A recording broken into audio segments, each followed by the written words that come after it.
Do you know how to spell the following 10 commonly misspelt English words? Absence, accommodate, achieve, acquire, address, amateur, anemone, apparent, argument, and atheist.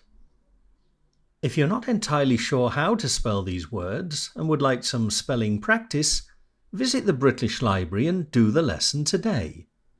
I'll also explain what each of the words absence, accommodate, achieve, acquire, address, amateur, anemone, apparent, argument, and atheist means, and give you some examples of usage.